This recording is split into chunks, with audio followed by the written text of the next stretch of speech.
Bem-vindos ao RLcast, o podcast da RL.com, onde exploramos o mundo do empreendedorismo, da gestão e, é claro, dos processos. Sou a Lima, fundadora da RL.com, e estou muito animada para mais esse episódio. Para aqueles que ainda não me conhecem, eu sou especialista em processos, projetos e gestão operacional. Ao longo da minha carreira, tive a oportunidade de trabalhar com mais de 80 empresas, ajudando diretamente no gerenciamento de projetos e na operacionalização dos seus negócios, no desenvolvimento e na melhoria de processos para que as empresas possam atuar de forma mais eficiente. Então, prepare-se para mergulhar no mundo dos processos e descobrir como eles são a base para o crescimento e a excelência operacional. Vamos começar essa jornada juntos? Este é o RLcast. Hoje, eu tenho o privilégio de entrevistar um convidado muito especial. Para alguns já sabem quem ele é, mas outros não. Que além de empresário, CTO, é o amor da minha vida. Então, é o parceiro que eu escolhi para minha vida. Roberto é fundador e CTO da Nextron Energia, uma empresa que está transformando o mercado de energia no Brasil. Eu vou ler a bio dele, porque, modéstia à parte, o garoto é bem formado por aqui, né? Roberto tem mais de 10 anos de experiência em desenvolvimento de software em empresas como Docker, Forward e M-Shield, em cargos de engenharia e gerente de produtos. CTO e CEO foram as posições que ele ocupou também. Fundou a M-Shield, uma plataforma de antifraude com inteligência artificial que atendia fintechs de serviços de adquirência como a Lynx e a Stone. Atualmente é fundador e CTO da Nextron Energia, uma plataforma que nasceu para democratizar o acesso à energia renovável no Brasil, oferecendo uma experiência seamless e 100% digital e promovendo a transição energética do país. Possui diploma em Global Business Management pela Universidade da Califórnia, em Berkeley, e é graduada em Administração de Empresas pela FGV e em Ciência da Computação pela Universidade Mackenzie. Gente, eu escolhi uma pessoa bem inteligente para ser meu companheiro de vida. Amém, Senhor! E eu queria te agradecer. Prazer é todo meu. Obrigada por participar, por me apoiar, né, nesse novo projeto. Eu sempre com as minhas ideias mirabolantes.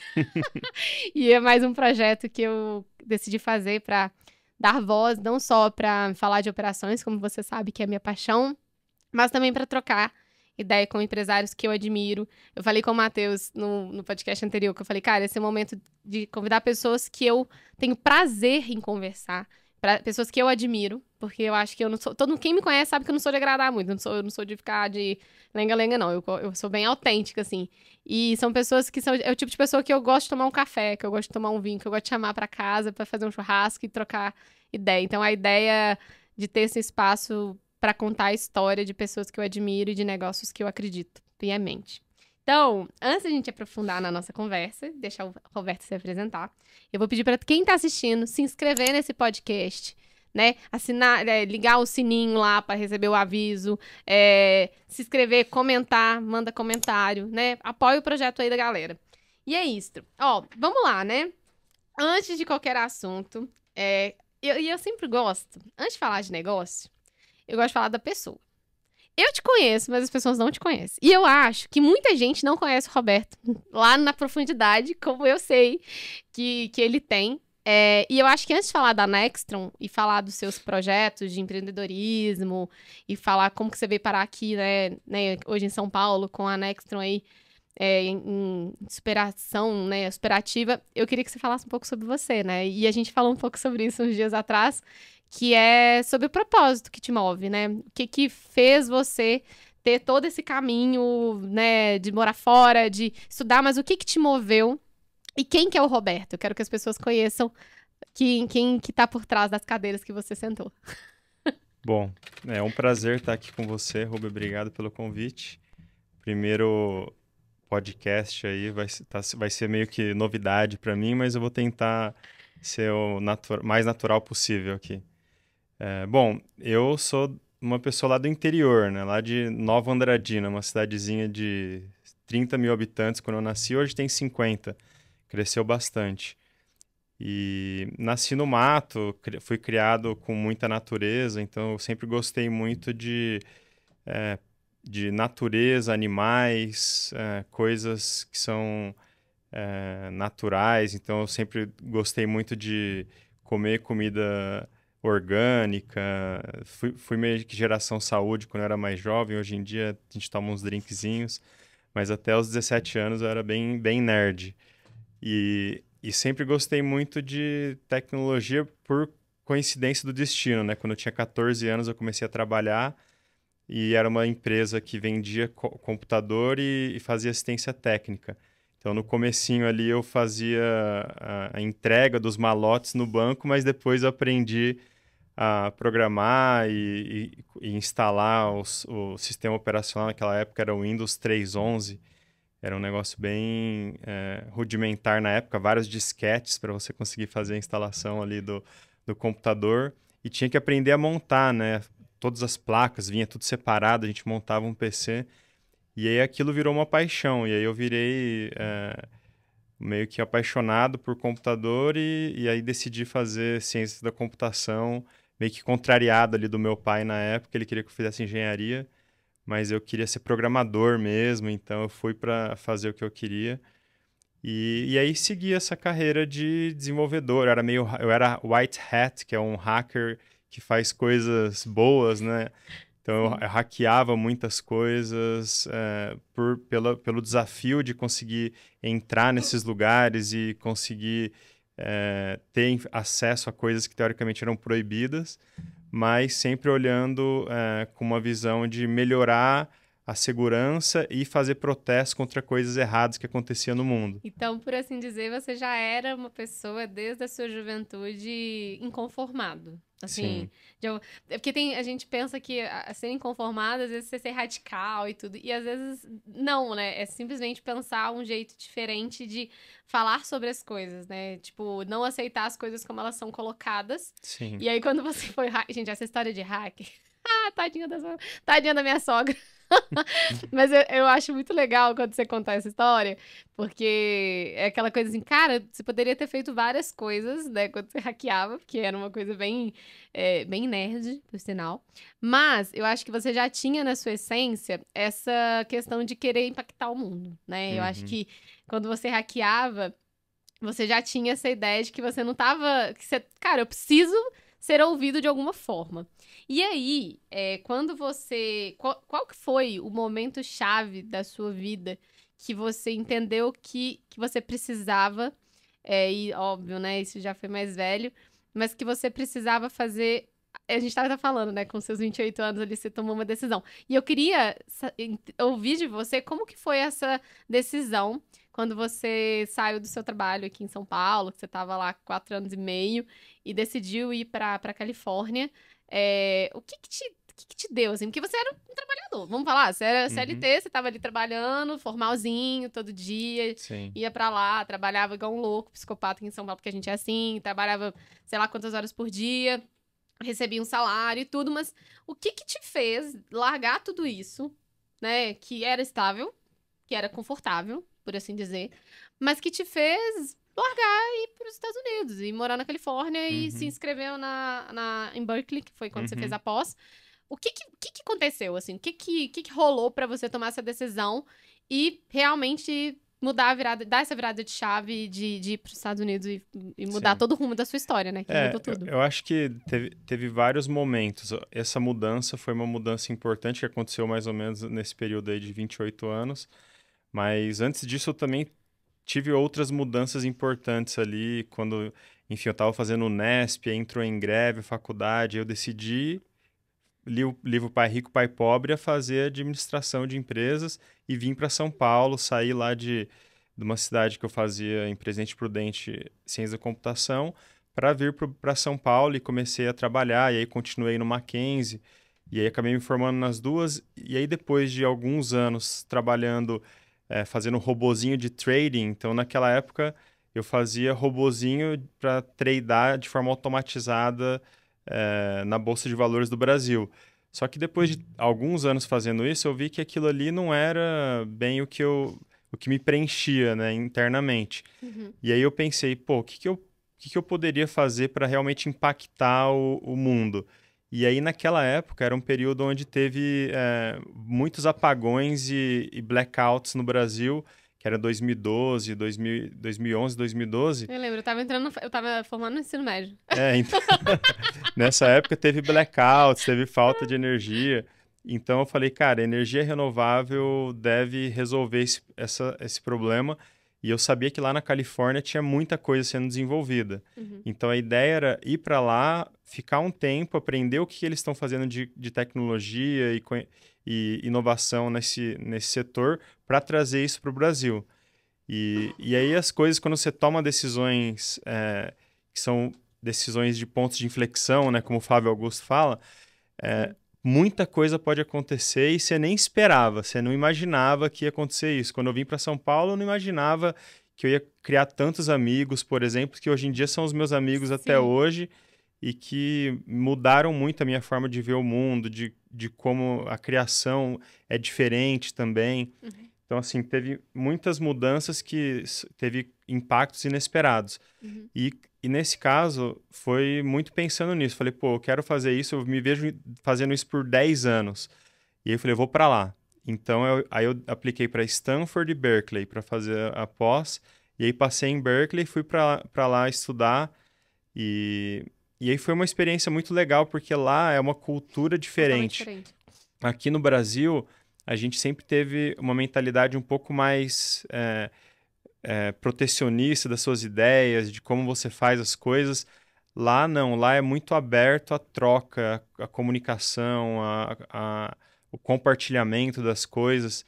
E isso foi me deixando cada vez mais interessado em ficar lá e acabei conhecendo... Fazer parte disso também, né? Fazer parte disso. Eu acabei conhecendo pessoas que mudaram, enfim, a minha vida. Eu acabei fazendo um estágio numa empresa que não tinha a ver com energias renováveis, mas ele queria democratizar o acesso a uma tecnologia que só o Google tinha, que foi na Docker. Nessa época a empresa tinha menos de 20 pessoas e depois virou uma empresa que mais crescia no Vale do Silício. A Microsoft quis comprar a empresa por 4,5 bilhões de dólares em 2015. Então, assim, eu estava no lugar certo, na hora certa, numa empresa que cresceu muito e de fato, disruptou o setor de cloud computing no mundo. Assim, hoje em dia, 99% das empresas utilizam o Docker para construir os seus softwares. E o que eu acho muito, assim, essa história que eu até assisti a palestra dele que ele deu lá na GopherCon, que é da galera de programadores, né, enfim. Que é a linguagem de programação do Docker. É uma linguagem de programação, eu não sabia, mas eu fui no evento. Que o Docker utiliza. E o que eu achei muito interessante disso tudo é que de todas essas coisas que foram acontecendo na sua vida, principalmente você ter trabalhado na Docker, ter tido essa experiência lá, ter vivenciado um mindset, que foi muito o que você falou na sua palestra, que é um mindset de compartilhamento, não é sobre um local, mas sobre a ideia de você compartilhar sobre o que você está construindo ou quais são as suas ideias para que, por meio dessa troca, você consiga construir algo maior.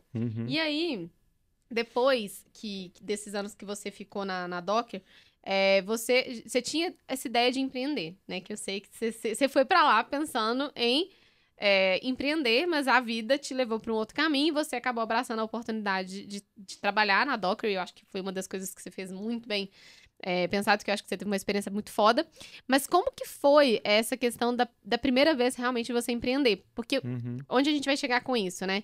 Hoje o Roberto é o fundador da Nextron Energia, que é uma empresa que tem um objetivo muito foda, muito lindo, e que eu acredito muito, assim, né? E não falo isso como só companheira, que se fosse ruim eu falaria que é ruim a ideia, e falar, meu filho, pelo amor de Deus, desiste dessa ideia que é horrível. Mas como realmente eu vejo que é uma ideia muito foda, mas como que foi essa decisão, que aí foi a M-Shield, né? Então, seu primeiro negócio foi a M-Shield. E aí, como que foi essa experiência de sair também de uma estrutura, querendo ou não, em que você era parte, né? Por mais que você tivesse ali, você decidiu sair e fundar a M-Shield como seu primeiro business, assim. Eu acho que foi um processo. Acabei postergando o meu plano de montar a minha empresa logo depois de 1 ou 2 anos, mas foi um processo. Logo depois que eu voltei, eu fiquei 2 anos em Paris e eu montei o escritório lá do zero. A gente foi lá com 3 pessoas e conseguimos montar um time de engenharia de quase 30 pessoas.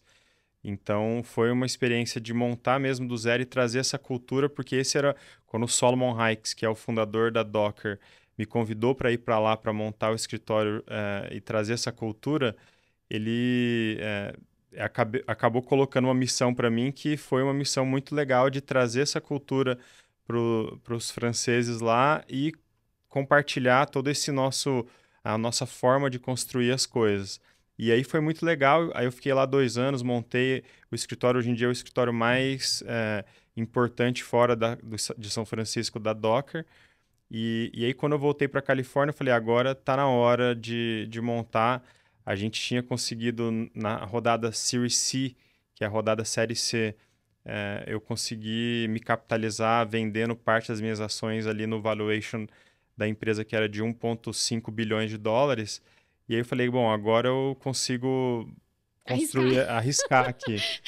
E aí eu decidi montar, eu fazia muito brainstormings ali com o pessoal nesse período que eu estive lá.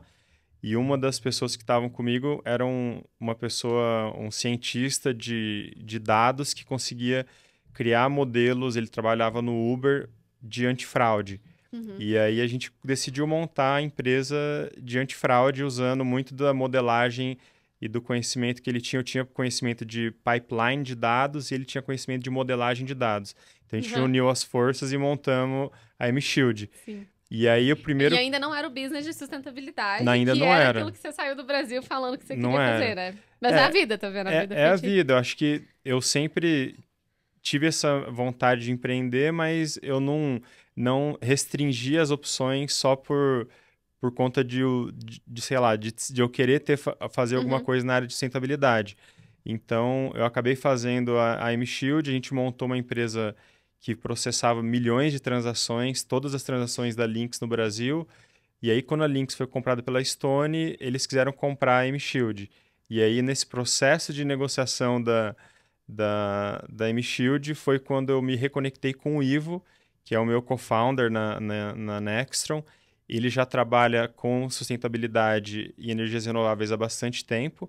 E aí a gente se juntou, eu estava nesse processo de negociação, coincidentemente ele também estava num processo de venda das ações da empresa que ele trabalhava aqui no Brasil, e a gente decidiu... a fome com a vontade de comer. A gente juntou esses dois skills aí, ele com know-how de energia, eu com know-how de tecnologia, para montar a empresa que é a Nextron, que é o nosso objetivo é democratizar o acesso à energia renovável mais barata para todos. Então, esse é o nosso objetivo. E como que a gente vai fazer isso, né? Criando a primeira distribuidora e a melhor distribuidora virtual de energia renovável que vai atender o Brasil todo. Então, democratizando esse acesso e também dando para as pessoas a possibilidade de escolher quem que ele vai utilizar de energia, porque hoje em dia é um monopólio, mas a Nextron vem com uma alternativa, né? Que até então ninguém sabia que existia. E eu acho que um ponto muito importante entrando nessa questão da Nextron é que quando a gente se conectou a primeira vez, né? E você me contou sobre o que a Nextron pretendia fazer, eu lembro que tem dois aspectos, né? Tem um aspecto como empresária, de enxergar o potencial de um negócio, e um outro aspecto como um indivíduo, como pessoa, porque eu acho que são coisas que se complementam, mas são percepções diferentes, né? Eu até falo muito brincando com o Roberto que o meu CNPJ tem um jeito e o meu CPF tem outro, mas eles são complementares. E eu lembro de ouvir o objetivo da Nextron e ser uma coisa que me tocou bastante, assim, porque eu acredito em negócios que têm o desejo de deixar legados.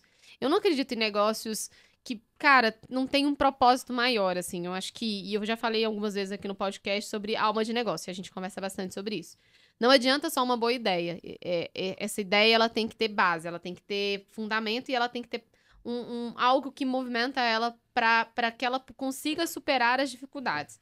E hoje, a gente tem no Brasil um cenário de monopólio, né, das distribuidoras, no qual o brasileiro ele é obrigado a ter que consumir energia das que tem, era igual de telefonia, né, antigamente, depois teve, né, Vivo, claro, Oi, o Mercado TIM, abriu. o Mercado abriu, e isso Não, continua não sendo o melhor, mas já criou uma democratização. Hoje todo mundo consegue ter um celular e consegue pagar uma conta de R$ 50, R$ 30, ou até mesmo não pagar e ter um celular pré-pago. Antigamente era investimento em ter uma linha de telefone. Eu lembro, meu pai tinha telefone fixo, né? Que era uma linha de telefone fixo que era investimento, e de celular, então nem se falava que era um tijolão, uma coisa louca.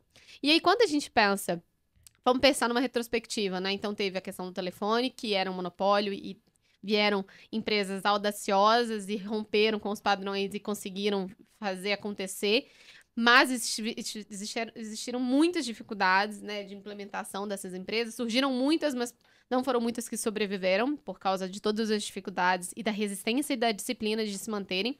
Tem um lobby muito grande, Um lobby né? muito grande. Aconteceu isso também com as empresras de bancos digitais. Eu ia falar isso agora. A questão dos bancos digitais é um outro exemplo também. A Nubank passou por isso. Putz, a Nubank, aí o Inter, aí depois o C6, enfim, e aí rompendo todos os padrões de bancos tradicionais. E veio também a Uber, que foi também uma coisa que eu lembro que quando a Uber teve muito em alta, eu lembro que eu estava trabalhando na Assembleia, e eu lembro que o deputado que eu trabalhava, ele apoiava os taxistas e não a Uber. Só que, cara, isso foi um BO danado, porque realmente era uma forma de democratizar também. Tipo, cara, você não precisa comprar um carro para se locomover. E você pode estar andando de carro black, um Corolla, e você não precisa, tipo, ter o carro, né? A Nextron tem muita similaridade com o modelo da Uber. E é nisso que eu quero chegar, porque eu acho que quando as pessoas...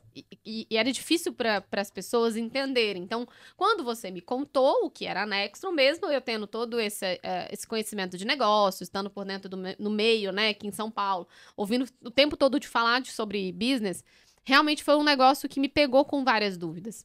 E eu acho que o maior desafio, quando a gente tem uma ideia inovadora, é conseguir explicar para as pessoas que às vezes talvez não estejam tão envolvidas em negócios, de modo que elas entendam o propósito e o como vai ser a vida delas a partir do momento que elas passarem a utilizar aquilo. É fazer as pessoas sonharem em usar aquilo que você está criando, né? Seja um produto ou um serviço, de modo que as pessoas não consigam ver a vida delas sem aquilo. E aí, eu queria que você contasse um pouco sobre o que é a Nextron, né? Eu acho que o objetivo ficou claro, que é democratizar o acesso à energia renovável, trazendo todas essas analogias aí.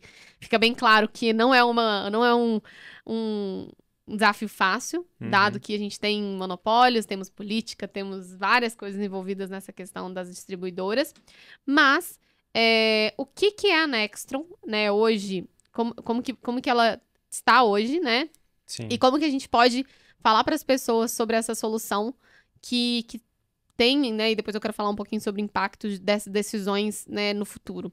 Então eu queria que você explicasse um pouquinho pro pessoal o que é a Nextron para simplificar, né, essa ideia, para que depois a gente fale da Nextron, igual a gente está falando do Uber, dos bancos digitais, da linha de telefonia. Sim, eu vou tentar ser bem simples aqui no que a gente faz.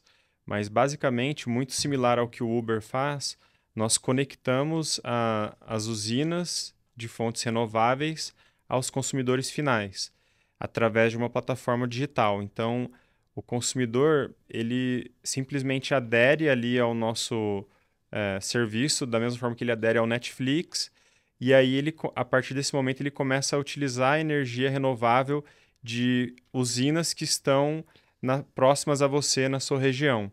Então, do ponto de vista dessa energia que você está usando, é como se fosse muito similar ao Uber. Tem alguém que é o dono daquele ativo, né, daquela usina, e ele está usando a nossa plataforma para conseguir fazer a distribuição dessa energia para o consumidor final. Então, é uma empresa que conecta as duas pontas, é um marketplace que a gente chama. Sim. Da mesma forma que o Uber é um marketplace, só que de energias renováveis. Sim, eu acho que isso é muito criativo e hoje já tem algumas empresas concorrentes, né, que estão criando ideias parecidas, mas quando eu fui olhar um pouco mais o mercado, entender as concorrências, dar uma pesquisada, entender um pouco sobre as operações, eu vejo que o grande diferencial na Nextron está na tecnologia. E aí, como que essa questão da tecnologia, os projetos de tecnologias vinculados à sustentabilidade? Porque o que faz eu criar realmente essa democratização, né? Tipo assim, eu ter esse objetivo sendo alcançado que é democratizar o acesso à energia renovável, sendo que a gente está falando do Brasil, que é um país extremamente... quando a gente pensa num país pequenininho, fica mais fácil, né? Mas quando a gente fala da extensão territorial do nosso país, a gente está falando de vários estados, vários municípios e de uma complexidade muito grande. São 90 milhões de unidades consumidoras possíveis. É muita gente. E aí, como que você entende a tecnologia, o diferencial tecnológico da Nextron da concorrência mesmo? Eu acho que isso é muito importante, porque isso não é uma coisa que as pessoas falam tanto, mas eu acho que, porque você fala, pô, a oferta é muito boa, e aí tem, mas tem outro cara que me oferece também, mas o que a Nextron tem hoje de diferencial aí no mercado? São 2 pontos ou 3 pontos bem importantes, né? Um é a tecnologia e essa facilidade, né? Simplicidade de conseguir acessar isso e só consegue simplificar com tecnologia. Então, a tecnologia é um fator importante para poder simplificar o acesso. E a outra coisa é o know-how que a gente tem do setor. Tem muita concorrência que entende do setor, mas não tem essa capacidade de simplificar o acesso. A gente digitalizou todo o processo de adesão, então, assim, simplificou bastante. E a outra coisa é você conseguir ter essa entrega de valor de forma efetiva. E aí, para isso, você precisa não só tecnologia, mas você precisa entender bastante de gestão eficiente, de modelagem, que aí é um pouco de estatística, de modelagem de dados e tal, que aí tem a ver muito com... a gente chama hoje de AI, mas na verdade AI são vários modelos preditivos que ajudam você a fazer a gestão de forma mais eficiente. Então, acho que são esses 3 pontos que são bem relevantes para você entregar, de fato, esse valor para o cliente e fazer isso de forma simples. E eu acho que esse é o grande ponto. Assim, eu acho que, às vezes, quando a gente fala de uma solução inovadora, vamos pensar no público que, muitas vezes, igual eu falei, né? Quando eu vejo a solução da Nextron, pelo fato de eu ter um grau de estudo, pelo fato de eu estar em São Paulo, N fatores colaboram para eu entender muito mais de forma simples o que ela realmente quer fazer por mim, né? Então, é muito mais fácil eu falar, caraca, eu quero isso para ontem. Mas, quando a gente pensa no Brasil, a gente está falando de um país que tem várias déficits, né? E várias dificuldades de compreensão e uma desconfiança muito grande com ofertas muito boas. E eu percebo muitas vezes que a oferta da Nextron é uma oferta tão boa, e aí, às vezes as pessoas falam, cara, mas será que isso é de verdade? Será que isso é seguro? Mas como assim? Eu vou dar o meu dado aqui da minha casa, o meu login e senha para vocês acessarem, né, a minha fatura e tudo. E eu vejo que isso vem de uma questão que talvez a gente precise falar mais sobre o impacto que essa decisão traz não só para o hoje, mas para o futuro. E eu vejo também que um dos pontos que a gente precisa sempre pensar é que toda vez que eu crio uma solução, é a gente explicar essa solução de modo que uma criança consiga entender. E eu vejo que um dos grandes pontos, por todas as tecnologias, que é uma coisa muito inovadora, cara. É muito inovador. Como assim? Eu não vou ter que usar eu não vou pagar a conta de luz desse jeito, eu consigo contratar por um clique. E as pessoas entenderem que esse é o futuro mesmo, assim. A simplicidade, ela é o futuro. Quanto mais simples as coisas forem, mais fácil é de eu conseguir ter acesso a isso. É a mesma coisa de quando foi contratar o Uber. Putz, eu só chamo boto meu cartão ou no dinheiro, que hoje tem a opção de dinheiro, e consigo ir daqui pra lá. Não precisa fazer nada? Não precisa fazer nada. Você vai pagar só pelo aquilo que você usar. E é a mesma coisa na Nextron, né? Então, assim, eu queria que você falasse um pouco sobre isso, a questão da adesão, porque isso são dúvidas. Tipo assim, tá, mas eu entendi, é uma oferta muito boa, eu vou usar energia renovável, eu vou ter desconto na minha fatura, eu vou consumir energia com o valor mais barato. Tá. Mas assim, como assim? É tudo isso de bom e dá um bug ali na cabeça da pessoa, porque a gente... Porque hoje em dia tudo paga. Hoje em dia tudo é cobrado, né? Tudo é cobrado, exatamente. E a Nextron, ela traz essa solução sem cobrar nada adicional. Ela traz uma energia mais barata em relação à energia que ele está comprando da distribuidora local. Porque a energia renovável, ela é mais barata de se produzir. Então, no ecossistema do que a gente trabalha, ganha-ganha para todas as partes envolvidas, tanto para quem está gerando energia, quanto para quem está consumindo energia, quanto para a Nextron, que está fazendo essa gestão da energia que está sendo gerada. Então, para o consumidor final, ele fica desconfiado, ele não entende como que funciona, eu não pago nada, eu pago menos. E aí a gente tem que quebrar esse paradigma para explicar para ele que ele está pagando mais barato porque a energia é mais barata que ele está utilizando. A energia ele não vai estar usando mais da distribuidora, ele vai usar a energia das nossas usinas. Sim. Energia limpa. E eu acho que entra um grande ponto, que é o seguinte, quando a gente entende que a energia limpa que eu consumo hoje, que às vezes assim, é porque eu lembrei agora de uma palestra do Steve Jobs, que ele foi fazer a apresentação do iPhone, não, do iPod. E aí depois eu assisti um cara comentando que uma das coisas que ele sempre pensava era que como que as pessoas do futuro iam viver sem aquilo, né? E hoje é realmente, cara, você tira o seu iPhone. Você sobrevive com outra marca? Sobrevive, mas você, sei lá, você tem o iPhone, você tem o Mac, você tem tudo linkado, o AirPods, você tem tudo tipo da marca, tudo aquilo ali. E aí, é uma coisa que é tecnológica, que é sexy, e existe, querendo ou não, um status vinculados à marca. E quando a gente pensa em sustentabilidade, e quando a gente pensa na Nextron também nessa pegada e eu queria entender um pouquinho do seu ponto de vista. Porque quando a gente fala de energia, de conta de luz, não é algo tão sexy. Tipo, cara, conta de luz. É uma coisa ninguém que se preocupa ninguém com se isso. preocupa. Tipo assim, conta de luz. Não é uma coisa... Tipo assim, a pessoa, se ela tá consumindo energia da Nextron ou da distribuidora que ela tá, ela não para pra pensar. Só que uma das coisas que eu vejo, que é o pensamento que se gera sobre uma marca que tem um objetivo, que é de democratizar, que é de trazer o assunto pra pauta, que é colocar fogo no parquinho mesmo, sobre coisas que não são vistas, não são faladas, como que você entende a Nextron entregando realmente esse propósito? E aí tem até uma coisa que a gente falou aqui, né, que é a sustentabilidade vinculada à Nextron. Porque eu até falei com o Matheus, que foi no podcast anterior, falando assim, cara, porque tem uma indústria de cosméticos e tal, e tem questão da sustentabilidade. E eu perguntei pra ele, falei, Matheus, mas como que você entende a sustentabilidade vinculada ao seu negócio? E é exatamente isso, assim, a sustentabilidade, num aspecto mais generalista de sustentabilidade, é vinculado à Nextron, porque a gente tá falando na Nextron de uma questão que é a energia. Uhum. E como que é essa questão da energia e esse aspecto sustentável que tem toda uma cadeia, né? Sim. Como que você entende esses pontos aí? Acho que a Nextron, ela tem dois papéis importantes, que uma é trazer essa conscientização da sustentabilidade, que hoje em dia muita energia ainda é produzida no Brasil que vem de termoelétricas baseadas a carvão, que polui muito.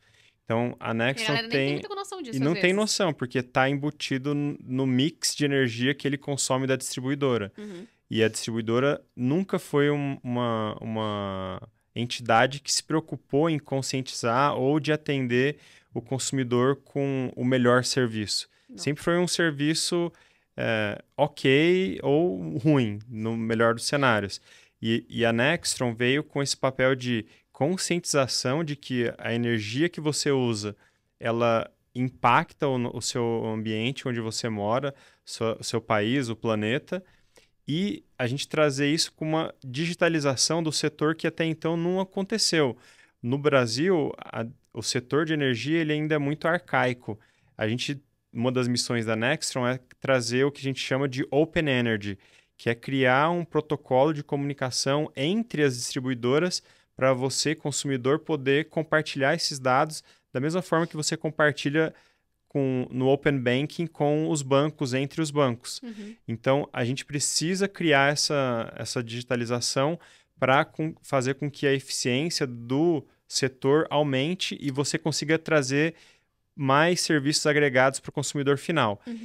E então, essas duas questões, da sustentabilidade e da digitalização, são necessárias para o setor evoluir. E qual que é a evolução? É as pessoas entenderem que, agora eu não preciso mais investir em ativos, tipo projetos solares, em rooftops de painéis solares, para poder ter uma energia mais limpa. Eu posso agora utilizar um serviço de energia renovável que me dá esse acesso à energia limpa. Então, tem esses dois pontos que a gente precisa ainda conscientizar e explicar para o consumidor que isso é importante. E você acha que, por exemplo, se o movimento... Porque, assim, eu vejo grandes desafios hoje na questão da relação com a distribuidora e todos os movimentos que a gente teve na nossa sociedade, os impactos que eles foram possíveis foram porque as pessoas se mobilizavam num maior volume. Isso dava muito barulho e, consequentemente, aqueles que estavam ali dominando o negócio, tipo, não tinha outro caminho. E eu acho que a energia, ela, talvez por não ser tão sexy como, sei lá, ou não ser tão... As pessoas não pensam tanto. Então, por exemplo, o banco, que foi o que aconteceu de digitalização, a telefonia que aconteceu, são coisas que as pessoas usam o tempo todo. Em que sentido? Eu o tempo todo eu tô aqui tentando falar com alguém. A energia, se eu passo o dia inteiro fora de casa, eu vou chegar em casa e vou acender a luz. Então as pessoas, elas não entendem que essa situação, ela no médio e longo prazo é de grande impacto. Mas porque como eu não tô o tempo todo pensando na minha conta de luz, igual eu tô pensando, putz, eu queria ter mais facilidade para acessar o meu banco, tô numa fila do caramba, né? Ou quero ligar para alguém e vou pagar uma fortuna para fazer uma ligação. Porque isso impactava na vida das pessoas de um modo muito grande. E o que você acha que hoje... você acha que, por exemplo, as pessoas entendendo melhor e trazendo para um grau de consciência de que não é só sobre acender a luz da sua casa, é sobre uma decisão que, de fato, vai pressionar... Porque eu acho que hoje eu vejo claramente na Nexon que um dos grandes desafios é a relação com as distribuidoras, porque não se é ouvido, as pessoas, elas fingem que elas estão ouvindo, elas fingem que elas estão dando atenção, mas elas falam que vão fazer, não, tá, daqui a pouco eu tô olhando pro seu caso. Mentira, não tá olhando nada, porque pra eles não é interessante. Então, assim, eu acho que isso tem que ser colocado na mesa, para que as pessoas que, de fato, falam de sustentabilidade, que é muito bonito falar, eu sou super a favor da sustentabilidade, vou comer coisas mais naturais. Cara, não é só sobre isso. Isso é uma decisão pessoal. Agora, aqui a gente tá falando de uma coisa... Quando eu fiz a Faculdade de Ciências Políticas, eu sempre estudei direito urbanístico, né? Eu amo direito urbanístico. E eu sempre me aprofundava muito sobre o direito à moradia, o direito a coisas básicas, saneamento básico. E a energia era uma das coisas que a gente discutia muito, que era cara, para ligar uma energia numa comunidade, às vezes, era uma coisa, você não tem noção, era um caos. Tipo, porque não tinha como, e aí a distribuidora não favorecia, isso aqui, porque você precisa ter vários documentos, várias coisas. E eu lembro que a energia não era uma coisa que na Constituição, quando fala do direito à moradia digna, uma das coisas é saneamento, luz, água, esgoto. E quando a gente levava isso para discutir, ninguém dava ouvido. E agora, quando eu vejo esse movimento da energia renovável, é uma oportunidade pra gente causar barulho, porque, cara, isso é básico, mas como isso é muito simples pra maioria das pessoas, eu só chego na minha casa no final do dia e acendo a luz, eu não fico pensando o tempo todo nisso. Só que essa decisão de você consumir uma energia renovável e apoiar um projeto novo ou a ser adepto a uma empresa como a Nextron, que tá realmente fazendo algo... criando um movimento. Criando um movimento. Eu acho que não é sobre o agora, é sobre o futuro. E aí eu queria entender um pouco da sua percepção do legado, né? Eu acho que a Nextron, muitas vezes, a gente não vai usufruir tanto, mas eu queria que você trouxesse algumas informações, que você foi naquele evento em Nova York, de clima, né? O maior evento. Brasil Climate Summit. Exatamente. E eu queria que você trouxesse umas informações de dados que eu acho que, pra trazer pra galera ficar mais atenta a isso, sabe? Sim. Porque mudar a sua forma de consumir energia pode gerar mais impacto do que às vezes você tá aí, não, mas deixa eu pensar aqui que eu... Cara, tem coisas que você pode fazer agora que realmente vai impactar no movimento, que vai pressionar as distribuidoras a realmente abrirem as portas e darem ouvido pra isso, que eu acho que é o que tá faltando hoje pra gente conseguir fazer isso acontecer. Sim. Eu acho que o legado, a gente tá criando um movimento, plantando uma sementinha para acontecer essa abertura do mercado que todo mundo concorda, só que ela acontece numa velocidade muito mais baixa, né? O ano passado teve a Lei 14.300, se regulou esse setor e ajudou nesse sentido de abertura, mas a gente precisa de empresas como a Nextron. Amanhã, inclusive, coincidentemente, a gente tem uma reunião com a ANEEL para falar sobre esse assunto, especificamente com o Sandoval, que é um dos diretores lá, superintendentes, para falar sobre esse assunto. Então, realmente é um assunto que está em voga, a gente está tentando plantar essa semente e trazer a ANEEL para o nosso lado, porque quem vai se beneficiar é o mercado, é o consumidor, e lá na frente o que vai acontecer é que o legado vai ser você, no seu computador, no seu celular, vai conseguir escolher qual energia, de qual provedor que você quiser, e ela vai ser a mais barata que tiver disponível ali. Então, esse é o futuro, é a pessoa poder escolher. Fica mais fácil, né? Porque eu vejo isso, eu vejo operacionalmente falando na Nextron hoje, que um dos grandes desafios, de fato, para que esse objetivo seja atingido, não é a tecnologia, não é a capacidade operacional da Nextron atender, mas sim a não aderência ou até mesmo as empecilhos que as próprias distribuidoras colocam. Então, acho que muitas vezes esse é o grande ponto, que a gente precisa trazer isso para o debate. As pessoas precisam tomar mais consciência que não é sobre acender a luz no final do dia. É sobre você tomar uma decisão que não vai impactar, às vezes, mas eu vou ter só 10%. Cara, não é sobre só 10%, é sobre o seu impacto, a sua decisão, a sua posição diante de um mercado que, durante muito tempo, está aí faturando bilhões, e o consumidor final é o mais prejudicado por não poder ter o direito de escolher o que ele quer consumir de fato. Então, eu acho que... E existe um até 2050, como que foi lá? Tem até 2050, né? 2030. O Brasil, até 2030, ele tem a meta de virar carbono neutro. Então, a gente gerar mais... gerar a quantidade de equivalentes de carbono igual ao que você gera de poluição no mundo, no Brasil. Então, a gente chama de carbono neutro, né? Então, você ficar meio que no 0 a 0 em relação à poluição que você gera para o meio ambiente. E o Brasil tem a possibilidade, nesse evento que nós fomos, eu e o Ivo, a gente foi lá nesse evento em Nova York agora em setembro, ele colocou o Brasil como um potencial protagonista de virar o pulmão do mundo, porque os países envolvidos têm essa missão, mas vai demorar mais tempo para eles chegarem no net ali zero, net zero, que eles chamam.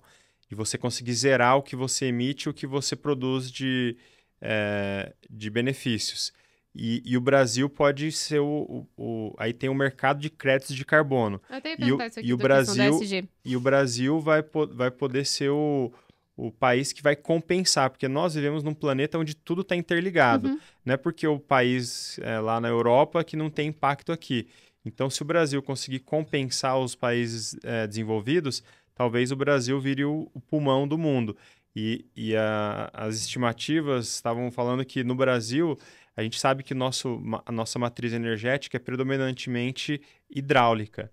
Mas em 2050, talvez, segundo as estimativas, vai ser predominantemente solar. E o solar causa muito menos impacto do que a hidráulica, que tem um desmatamento grande, você tem que alagar muitas áreas ali para conseguir criar energia através da água. Então, a energia solar tem crescido muito. É simples e eficiente. É simples e eficiente. Em 2021, era 2% da matriz energética, a energia solar. A gente está em 2023, já é 15%. É muito rápido. Está crescendo muito, porque o custo está diminuindo drasticamente e o custo da energia está subindo exponencialmente, acima da inflação. Então, esse cenário econômico está fazendo com que o solar esteja crescendo muito.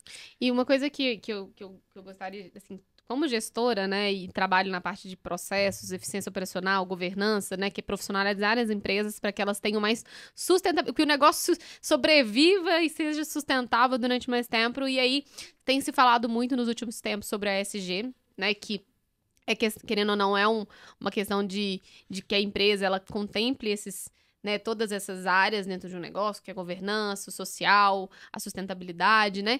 Que a empresa, ela abraça isso. E o que eu vejo, assim, é como que a Nextron, além de... Me deu esse insight aqui agora, assim, conversando com você.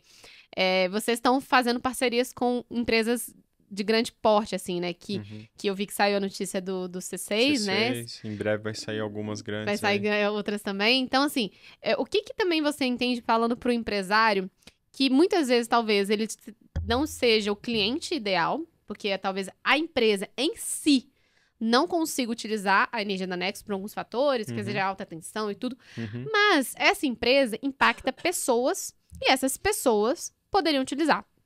Como que você entende como empresário para que as empresas que vão assistir, os empresários que vão assistir a gente, né, eles possam apoiar o projeto? Eu acho que não é só sobre eu ser beneficiado, mas eu apoiar realmente um projeto que tem como objetivo não me favorecer, mas favorecer uma gama imensa de pessoas. E isso foi muito legal que o Matheus falou, que não é sobre a toque, né, que ele estava falando, é sobre a cadeia, é sobre a minha decisão, o apoio que eu dou a determinado projeto pode gerar na vida de milhões de pessoas, dado que o poder que a minha empresa tem de impacto ou de visibilidade no mercado possa forçar, muitas vezes, as distribuidoras começarem a fazer movimentos. Então, eu queria entender um pouquinho como que você enxerga isso, dessa escolha do empresário de apoiar mesmo esse projeto da Nextron, não só porque muitas vezes ele não vai conseguir, mas de realmente fazer parte do movimento, cara, porque é sobre isso, não é sobre só a energia. Sim, a Nextron,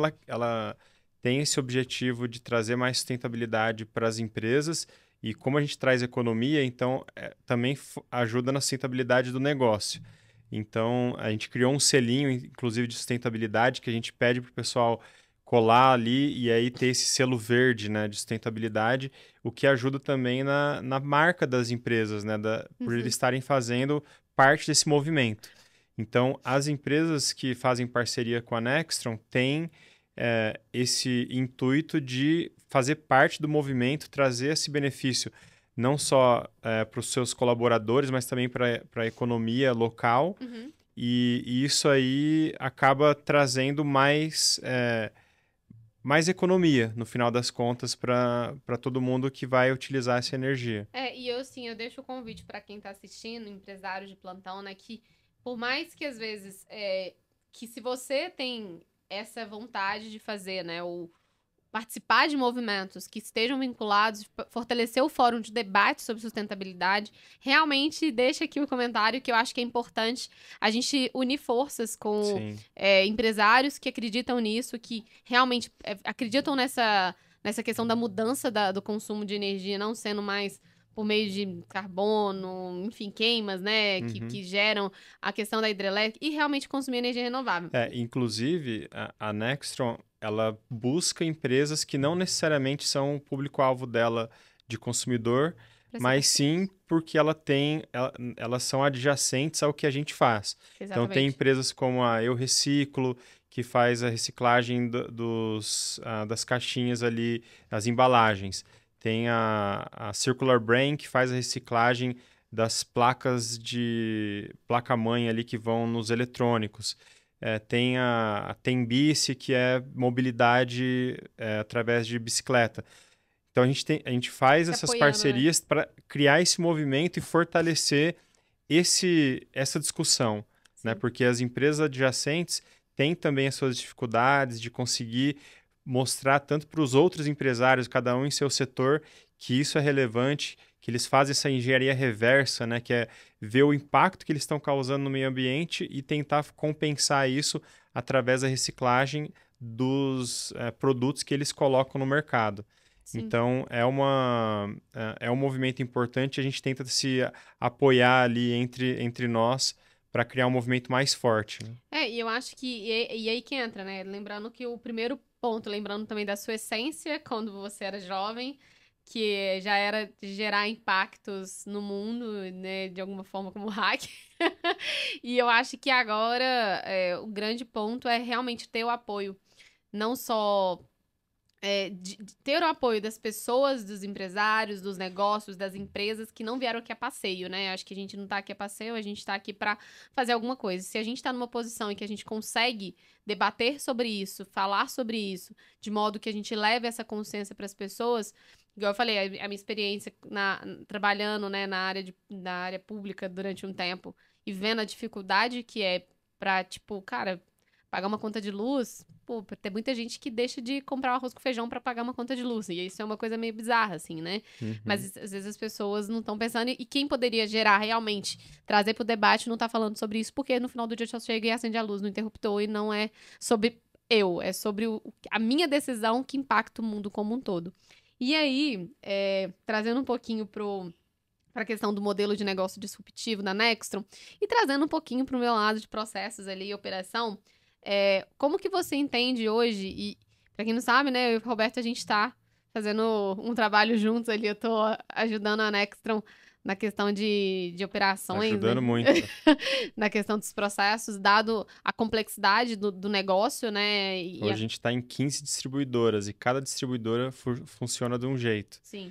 Então, processos é um negócio muito relevante. Então, isso que eu ia falar, né? Porque às vezes as pessoas, elas não entendem a parte da porta para dentro, né? A gente falou muito porta para fora, né? A porta para fora, que é muito importante, a gente tem que conversar, mas a porta para dentro é a sustentabilidade do negócio para garantir que não seja algo que venha e depois morra. E eu acho que é muito importante você, como fundador de uma startup, e a gente sabe que muitas startups passaram por processos bem críticos nos últimos tempos, layoffs que aconteceram, pessoas que foram demitidas, startups que não atingiram o objetivo e não atingiram os resultados desejados por seus investidores, por não ter essa visão, talvez, de cuidar de algumas coisas essenciais. E eu, como sempre trabalhei com negócios tradicionais, você sabe disso, eu sempre atendi empresas tradicionais, né? Tô aqui, todas as empresas, muitas empresas foram familiares, empresas que já estavam consolidadas no mercado e que, quando me procuravam, já era no momento em que precisavam realmente estruturar suas operações para continuar,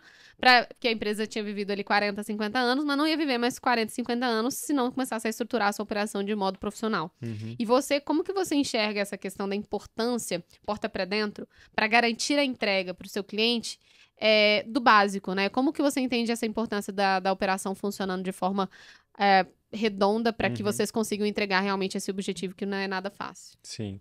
Inclusive, esse trabalho que você tem feito lá tem ajudado muita gente e é muito relevante. A Nextron, ela tem um porta para dentro bem relevante e bem importante, porque envolve muitas áreas, né? Nós temos a distribuidora, que é um stakeholder ali no processo da entrega do valor da Nextron, e também tem todas as áreas dentro da Nextron. Então, tem a área de vendas, a área de operações, a área de marketing, de tecnologia, produto, e tudo isso com esses agentes externos envolvidos na entrega do valor para o cliente final.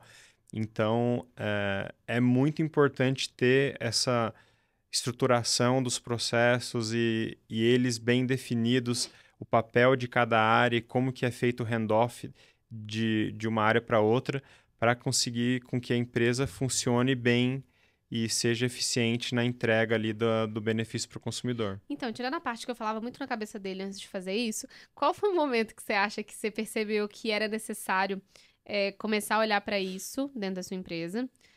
Dado que realmente a mentalidade startup muitas vezes não é isso. Cara, primeiro cresce, depois a gente ajeita a casa. Sim. Eu tenho um pouco de pensamento, assim, de que eu tenho que acelerar. Acelerar é importantíssimo, senão eu perco o time. Mas eu preciso ter o arroz com feijão. Então, eu queria, como empresário, qual foi o momento que você percebeu que fazer esse trabalho, né, a gente está fazendo juntos, de olhar para essa parte de processos, e gente, não é manualzinho, é lógica, entender a lógica por trás, mas de uma forma mais organizada, para que as coisas fluíssem melhor. Qual foi o estalinho que deu na sua cabeça que falou, cara, eu preciso disso? Tirando a parte óbvia, né, gente, que ele me vê falando disso o dia inteiro lá em casa, falando na cabeça dele, falando com milhões de empresários, mas, assim, qual foi porque, assim, você tem uma personalidade bem forte. Então, assim, qual foi o momento que você percebeu que isso era importante? Eu acho que ficou bem claro para a gente quando a gente percebeu que tinha alguns desalinhamentos ali entre as áreas e também algumas ineficiências dentro da operação. E aí a gente falou, bom, precisamos de um papel aqui de COO olhando para todas as áreas, porque quando você tem as pessoas olhando para suas áreas específicas, acaba faltando essa cola que precisa existir para as engrenagens rodarem bem. E aí, quando eu vi essas ineficiências, eu falei, cara, a gente precisa de alguém aqui para resolver isso. E aí você era a melhor pessoa ali para aquela ocasião. Então, foi por isso. Entendi. Não, e sabe o que é legal? Porque, assim, eu lembro que eu já falava com o Roberto sobre essa questão de... E você via sempre falando, né? Tipo, em casa, nossa, cara, eu preciso conectar, fico fazendo reunião entre várias áreas e tudo. E eu acho que isso também foi despertando em você essa questão de falar, cara, eu acho que a gente não tá fazendo isso. E quando eu falei pro Roberto da importância de processos, que é uma coisa que eu tento desconstruir todos os dias, não é fluxograma, não é desenhar fluxo, porque isso não é, ainda mais no momento que vocês estão, tipo, cara, não é desenhar um tanto de fluxo, não é sobre desenhar fluxo, é sobre realmente entender o que passa na cabeça das pessoas que estão executando as atividades. Porque muitas vezes, quando eu vejo falar de processo, né, Roberto, e muita gente pensa dessa forma, de que é manual, né? Desenha um fluxo que resolve o problema. E não é sobre isso, né? É realmente entender a lógica que faz acontecer as coisas para que as pessoas que estão executando aquilo, ainda mais quando a gente está falando da Nextron, no caso, que é um negócio mega complexo, é um negócio diferente, é um negócio novo, que envolve tecnologia, que envolve stakeholder, que é a distribuidora, que é uma caixa preta, que a gente não sabe o que acontece lá. As pessoas, quando elas entram numa operação dessa, o indivíduo, um novo integrante da equipe, ele precisa ter mais clareza. Por mais que seja complexo, a gente consegue fazer o arroz com feijão. E eu tô muito feliz de estar mostrando por A mais B, de que alguns movimentos muito simples, de trazer clarezas muito simples, fazem com que as pessoas se sintam até mesmo mais seguras. Eu acho que às vezes entra um pouco disso também. Uhum. E como você enxerga que a Nextron vai não só passar por nesse momento que a gente tá fazendo, né, de estruturação, arroz com feijão, igual eu falei pro Roberto, é arroz com feijão bem feito, vamos estruturar o básico para que vocês possam tracionar e realmente atingir o objetivo. Mas como que você entende que isso vai impactar no sucesso da Nextron, né? Porque às vezes a gente pensa em algumas coisas, mas não pensa nisso. E hoje que você tá vivendo esse processo, como que você acha que isso vai facilitar para vocês alcançarem o objetivo de vocês como empresa?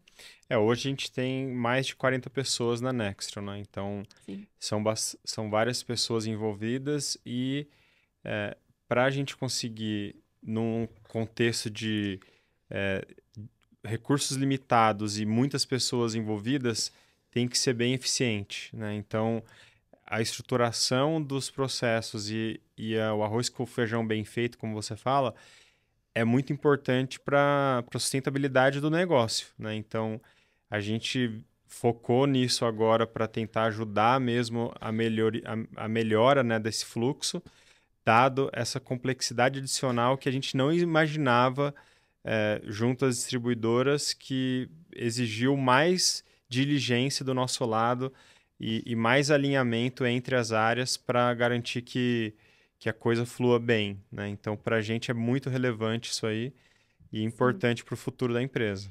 E eu falo que, assim, o universo de startup, e é uma coisa que eu tenho entrado mais por causa dessa experiência com a Nextron mesmo, e que eu vejo que no cenário que a gente percebe de médio e longo prazo, as decisões que eu tomo no hoje, porque depois que você passa pela captação, né, e vocês, né, estão aí nesse caminho, o negócio pode criar uma aceleração muito grande, assim, de recurso e de pessoas entrando para o negócio.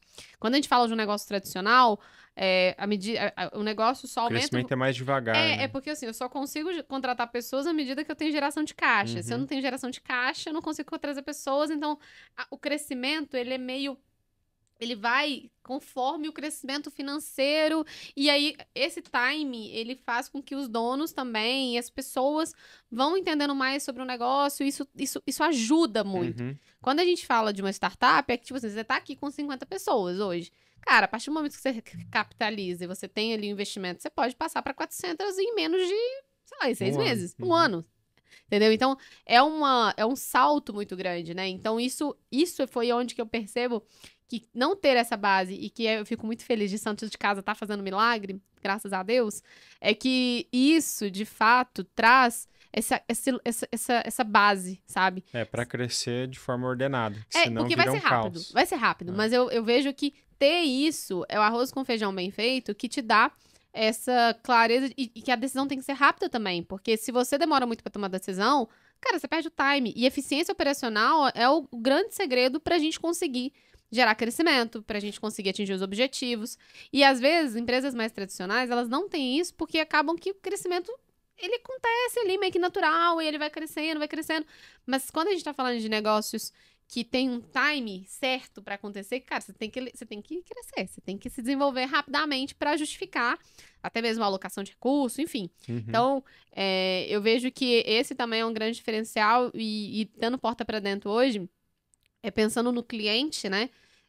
Organizar a casa e ter essa clareza de fazer isso, arroz com feijão, é garantir realmente a entrega daquilo que vocês prometem. Então, acho que essa responsabilidade que vocês estão tendo em olhar para isso é também um diferencial no mercado que vocês estão entrando e principalmente por ser algo inovador e algo diferente. E aí eu vejo que as startups têm essa aderência com esse cenário que você comentou. Então, muitas startups eu vejo que poderiam utilizar aí seu serviço para poder crescer com responsabilidade, né? E não crescer de forma desordenada. Mas eu acho que eu acho que eu tenho conversado com bastante pessoas no meio de fundos de investimento, né? Venture Capital, e tenho percebido que tá acontecendo um movimento de mudança de mentalidade, assim. Eu acho que todo mundo percebeu que eficiência e operações realmente é o coração de muitos negócios e que se a gente não olhar para isso, as coisas realmente elas vão ruir. É a mesma coisa de tentar construir um prédio sem as fundações, né? Então, assim, ninguém é louco de construir um prédio sem fundação, sem fazer lá a base dele.